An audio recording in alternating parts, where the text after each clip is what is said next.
Question number 3 है, if heat of dissociation of CHCl2 CWH is 0.7 kilocalorie mole than delta H for the reaction।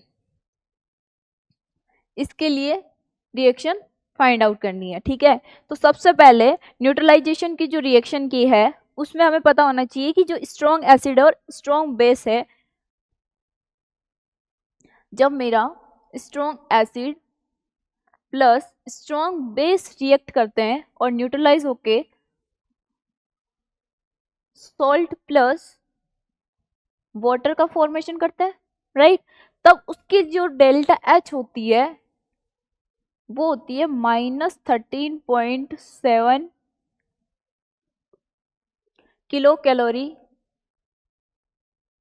पर मोल। यानी कि इसका एक मोल को न्यूट्रलाइज करते टाइम सॉल्ट प्लस H2 का फॉर्मेशन करेगा और उस टाइम उसकी जो हीट रिलीज होगी वो कितनी होती है -13.7 किलो कैलोरी। कब? जब वो दोनों क्या हो, स्ट्रॉन्ग हो। जैसे कि अगर HCl है मेरा और NaOH है, जब ये न्यूट्रलाइज होंगे NaCl प्लस H2O का फॉर्मेशन करता है, राइट। यानी इसके टाइम जो डेल्टा H जो होगी मेरी वो होगी -13.7 किलो कैलोरी। ठीक है, अब अगर यहाँ पे स्ट्रॉन्ग एसिड और स्ट्रॉन्ग बेस की जगह एक कोई वीक एसिड है या वीक बेस आ गया तो इसका मतलब उसकी जो हीट रिलीज जो होगी वो इससे कम होगी। कम क्यों हुई? क्योंकि वीक एसिड है तो वो क्या होगा, कंप्लीट डिसोशिएट नहीं होगा, तो उसको डिसोशिएट करने के लिए हमें एनर्जी देनी पड़ेगी, तो वो एनर्जी रिक्वायरमेंट है। तो इसका मतलब यहाँ से जितनी कम एनर्जी निकली होगी वो कहाँ कंज्यूम हुई होगी, उनके बॉन्ड को ब्रेक करने के लिए, राइट। तो अब यहाँ पे देखो क्या दे रखा है कि CHCl2 CWH कार्बोक्सिलिक एसिड है, KOH के साथ रिएक्ट कर रहा है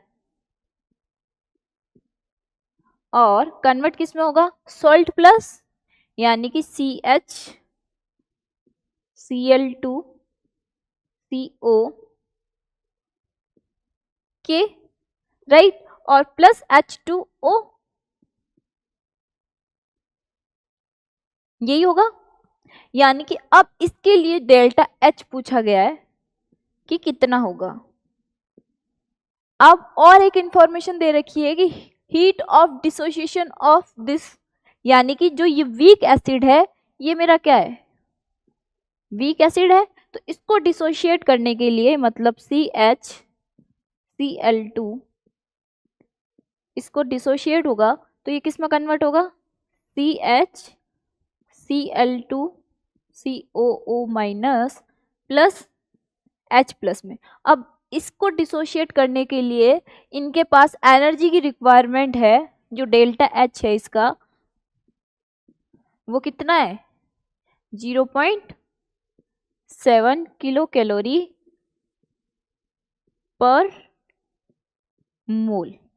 ठीक है, तो इसका मतलब ये एनर्जी रिक्वायर पहले इसमें से ये ब्रेक हुआ होगा, फिर KOH के साथ रिएक्ट करके ये बना होगा।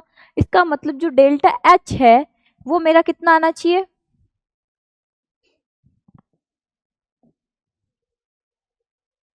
डेल्टा H जो है मेरा वो आ जाएगा, निकलना कितना चाहिए था, एक्चुअल में तो इतना होना चाहिए था जब वो स्ट्रॉन्ग एसिड और स्ट्रॉन्ग बेस होते, लेकिन रिक्वायरमेंट हुई इसको डिसोशिएट करने के लिए, मतलब ये एनर्जी क्या हुई, आपको देनी पड़ी ना कि रिलीज हुई, यानी कि पॉजिटिव 0.7।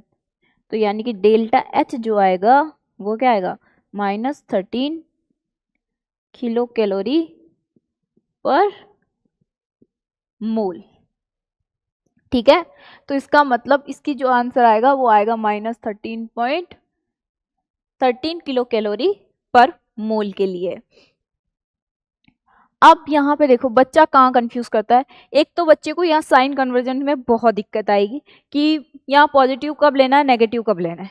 तो आपके होता है जब हम बच्चे को बताता है न्यूट्रलाइजेशन, एटोमाइजेशन, इतनी सारी रिएक्शन बताते हैं, और उसमें जब डेल्टा आर जो लिखते हैं, कभी लिखते हैं रिएक्टेंट माइनस प्रोडक्ट, कभी लिखते हैं प्रोडक्ट माइनस रिएक्टेंट, तो बच्चा बहुत कंफ्यूज होता है। तो आपको उस बच्चे को उस वे से ना ले जाके आप बच्चे को विजुअलाइज कराओ या फील कराओ कि इसको ब्रेक किया, ब्रेक कर रहे हो मतलब हीट दे रहे हो, मतलब तुम हीट दे रहे हो मतलब हीट क्या होनी चाहिए, पॉजिटिव में, तो मैंने रख दिया इसको पॉजिटिव। ये न्यूट्रलाइज हो रहा है, ये फॉर्मेशन, ये ब्रेक होकर नया फॉर्मेशन कर रहा है, यानी कि ये रिलीज कर रहा है, यानी कि ये बाहर निकल रही है, बाहर निकलने वाली हीट माइनस में, तो मैंने माइनस रख दिया। तो ऑल ओवर जो भी आंसर आएगा वो मेरा डेल्टा एच आएगा। ठीक है, तो आप बच्चे को कभी भी कोई फॉर्मूला ना रटवाएं, वो बेहतर होगा। बच्चे को ये बताओ कि कौन पॉजिटिव है कौन नेगेटिव और कैसे आया, तो बच्चा समझेगा। ठीक है,